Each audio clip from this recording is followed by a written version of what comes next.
প্ৰাংগন hand raise কৰাচোন মই তোমালোকৰ লগত অকমান তোমাৰ লগত প্ৰেক্টিস কৰিম বাকি সকল জয়েন কৰি আছে হ্যান্ড ৰেজ কৰাচোন ওকে গুড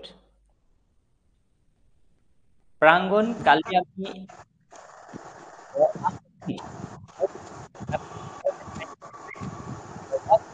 আখৰটোৰ উচ্চাৰণটো কবা আখৰৰ নামটো নকলেও হ'ব উচ্চাৰণটো কবা এতিয়া এই আখৰটোৰ উচ্চাৰণটো কি সাউন্ডটো কি কেনেকুৱা হয় ঐ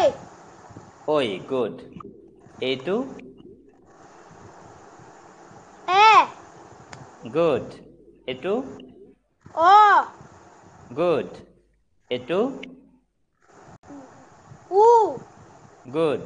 এইটো সৌ হৰ্ষৌ আৰু উচ্চাৰণটো উ ওকে গুড এইটো উচ্চাৰণটো কেৱল উচ্চাৰণটো কোৱা ই গুড ই হৈছে এইটো ৰি ওকে হৈছে ঠিক আছে বঢ়িয়া আজি আমি নেক্সট চেপ্টাৰটো আগবাঢ়ি যাম দেই 3 নম্বৰ পাঠ আজি